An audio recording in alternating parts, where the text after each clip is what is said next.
Oui, ben c'est pas parce que on est confiné à la maison qu'on peut pas acheter des fleurs à sa femme quand on va à Carrefour. Faire des petites courses de première nécessité. Et je, et je peux vous dire que les fleurs, en ce moment, vu l'intention, c'était une première nécessité. Bon, bienvenue à vous. Et il y a plein de fleurs, regardez. Bienvenue à vous.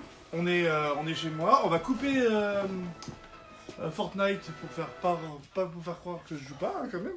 Et aujourd'hui, en fait, je voulais vous parler pas d'un manga, un peu du Japon, mais particulièrement réagir par rapport au fait qu'on a annulé la Java League Z de juin et que les premiers impactés par cette annulation, hormis moi et les organisateurs parce que c'est que beaucoup de travail, et hormis les visiteurs parce que c'est beaucoup de passion, ouais, nous aussi c'est beaucoup de passion d'ailleurs, il y a surtout les exposants qui pour certains vivent que de ça. Donc je voulais mettre en avant aujourd'hui un des exposants, enfin une des exposantes, une de la première heure.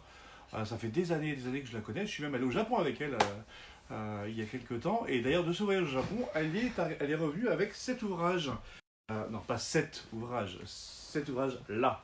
C'est-à-dire le grimoire des créatures japonaises. Alors, Marilyn Weil, comment vous décrire le personnage? Marilyn Weil, en fait, elle s'est créée un personnage de cryptozoologue. Enfin, c'est une cryptozoologue, c'est-à-dire qu'elle parcourt le monde, et réellement, elle parcourt réellement le monde, à la recherche d'inspiration pour écrire ses livres, et donc à la recherche de créatures fantastiques qu'elle va décrire dans ses ouvrages. Donc elle a fait celui-ci, c'est un des derniers, c'est d'ailleurs le dernier qui est sorti, parce que celui sur les...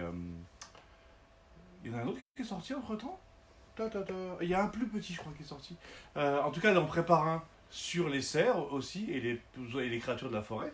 Mais elle a fait aussi le grimoire des licornes, celui des loups-garous, celui des dragons, celui des dragons d'Asie. Et donc, dans la ligne des dragons d'Asie, elle nous offre aujourd'hui les créatures japonaises, yokai et autres bestiaires de la religion shinto japonaise, où il y a totalement... qui est totalement envahi de personnages. Moi, mon préféré, c'est le Kappa. Pourtant, Dieu sait qu'il est dégueulasse. Hein, mais je sais pas, il y a quelque chose dans ce personnage qui est ici. Je vais voir si je peux vous le trouver rapidement. Parce qu'elle a décrit le Kappa aussi. Mais vous connaissez ces créatures-là, parce qu'elles parcourent les mangas. Ces créatures sont dans quasiment dans beaucoup de shonen. Vous avez dans Naruto, vous avez le renard à neuf queues, et le tanuki, vous le retrouvez dans Pompoko par exemple de Miyazaki. Donc voilà, Kappa c'est ce personnage. C'est-à-dire que c'est un personnage assez vicelard, hein, qui mange les enfants, enfin voilà, qui est pas très très cool. Que vous pourrez, en fait, il adore deux trucs, la chair humaine et les concombres. Donc dans des concombres, mais si vous n'avez pas de concombres sur vous, ce qui est quand même assez régulier, hein, moi personnellement je me balade pas avec des concombres dans la poche tous les jours, mais si vous n'avez pas ça, c'est mort. Sauf que le kappa, c'est-à-dire que quand vous le saluez, il vous salue, et à la japonaise, et truc comme ça. Le souci, c'est que le kappa a littéralement une tête pleine d'eau. Paris, est-ce que tu peux me filer la petite peluche bleue qui est derrière moi, s'il te plaît? C'est ma régisseuse, caméraman, machin. Dans Yokai Watch, il y avait aussi des kappas. Il y avait ce petit Donc c'est un petit peu ce personnage-là. Donc il a une tête avec au-dessus, il a de l'eau. C'est-à-dire qu'il a un creux comme un vase. Dans ce vase, il y a de l'eau. Et c'est sa force vitale. C'est-à-dire que s'il perd cette eau, il meurt, ou au moins il tombe bien dans le coma, quoi. Et comme il est poli, si vous avez un peu de réflexe, si vous vous faites attaquer par un kappa, saluez-le comme on peut saluer son ennemi. Il vous saluera en retour, déversant ainsi sa flotte par terre, et ça le terrassera. C'est un petit conseil pratique en cas d'invasion de kappa. Hein, le jour où vous êtes envahi par des kappas, vous serez bien content et vous penserez à moi en disant: ah, Fabrice, merci. Voilà.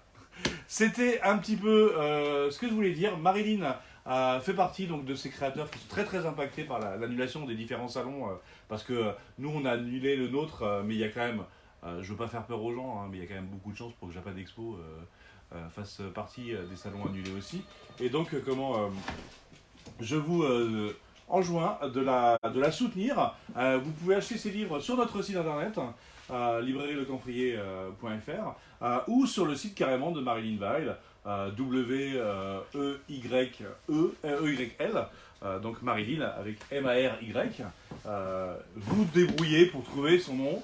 Hein. De toute manière, je le mettrai en commentaire ou dans la description de la vidéo. Donc voilà. Soutenez Marilyn, envoyez-lui un petit mot pour ceux qui la connaissent, hein, parce qu'elle est confinée elle aussi, et c'est pas drôle, parce qu'elle avait l'habitude de faire une trentaine, donc de voir des gens tous les week-ends par centaines, et là elle se retrouve avec son chien et son mari en télétravail.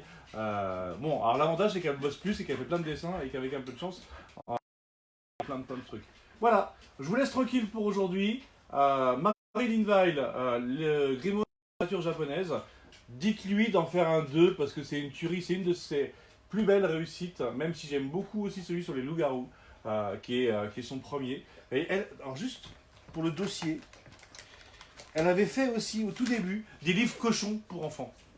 C'est-à-dire qu'elle avait fait des livres cochons pour enfants. Donc, des livres avec un petit cochon volant, drôle d'animal, machin. Ça c'était le petit dossier, parce qu'elle a commencé en faisant ses petits livres pour enfants. Et voilà. Marilyn, si tu nous écoutes, on t'aime beaucoup. J'espère que ça va bien pour toi. Les licornes, c'est magnifique. Continue comme ça, c'est la seule à faire des livres sur les licornes où il n'y a pas de paillettes dedans. Donc rien que pour ça, ça se souligne. Donc n'oubliez pas Marilyn Weil, créatrice. On va essayer de mettre en avant d'autres créateurs et d'autres exposants de nos salons dans les prochaines éditions de ces petites vidéos. D'ici là, portez-vous bien. Et moi, j'ai du travail qui m'attend sur ma console de jeu. Ciao, ciao!